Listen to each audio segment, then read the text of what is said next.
আমাদের লাঠিচার্জ, পুলিশের লাঠিচার্জ, পুলিশের শাসানি থাকা সত্ত্বেও আমরা এখানে দাঁতে দাঁত চেপে আমরা লড়াই করে যাব এই সরকারের বিরুদ্ধে। কেন কি এই সরকার আমাদেরকে চাকরির নিয়োগ দিয়েছেন, কিন্তু এই সরকার আমাদেরকে বাঁচাতে পারছেন না, পথে বসেছেন।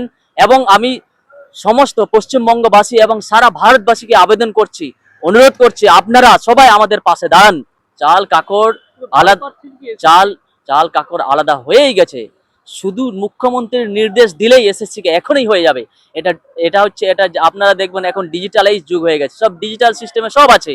কিন্তু সমস্যা হচ্ছে একটাই, মুখ্যমন্ত্রী ইনি নিজের ক্যাবিনেটকে বাঁচাচ্ছেন, যারা দুর্নীতির সাথে যুক্ত তাদেরকেও বাঁচাচ্ছেন, এবং নিজের শিক্ষা ব্যবস্থাকে সব ধুলোয় মিশিয়ে দিয়েছেন এবং আমাদের জীবনটা তো শেষ করে দিয়েছেন। আমরা এই জন্য মুখ্যমন্ত্রীর কাছে আমাদের কাতর আবেদন, আপনাদের চ্যানেলের মাধ্যমে এখনো আমাদের পাশে আসুন, আপনি আমাদেরকে বাঁচান সঠিক তথ্য দিয়ে সুপ্রিম কোর্টে, এবং সঠিক ওএমআর মিরর ইমেজ কপি দিয়ে আপনি রিভিউ পিটিশন করুন, যাতে আমরা বাঁচি এবং শিক্ষা ব্যবস্থা বেঁচে যায়। এখন আপনাকে একটা প্রশ্ন করি, আপনি কি এখন যোগ্যদের পক্ষে আছেন না অযোগ্যদের পক্ষে? এটা আমাদের পক্ষে এখনো ক্লিয়ার নয়। উনি সেদিন 7 তারিখে বলেছিলেন হ্যাঁ যোগ্যরা কি কারোর চাকরি যাবে না, কিন্তু যারা অযোগ্য তাদেরও দেখবো কি করে অযোগ্য হবেন। তাহলে এখানে উনি ক্লিয়ার কিছু বলছেন না, তিনি যোগ্যদের পাশেও আছেন। কেন যোগ্যদের পাশে থাকবেন? তারা কি টাকা দিয়েছিল বলে আপনার নেতা মন্ত্রীকে ধরে ধরে মারবো বলে, না আপনার উপর প্রভাব পড়বে বলে আপনি অযোগ্যদের পাশে আছেন? এটাই আমাদের বড় প্রশ্ন। এবং সমস্ত পশ্চিমবঙ্গবাসীকে আহ্বান করছে, আপনারা আমাদের পাশে দাঁড়ান। এটা তো সবাই দেখতে পাচ্ছেন, আমাদের স্কুলে আমরা 3 জন ছিলাম, 3 জনেই বঞ্চিত হয়ে গেলাম, বঞ্চিত যোগ্য চাকরিহারা হয়ে গেলাম।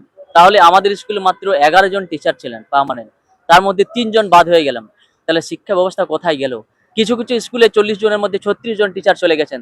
তাহলে এগুলো দায় কার? শিক্ষামন্ত্রীর দায়, রাজ্য যতগুলো ক্যাবিনেট মন্ত্রী আছে তাদের দায়, এবং সর্বোপরি মুখ্যমন্ত্রীর দায়। এটা কেউ অস্বীকার করতে পারে না।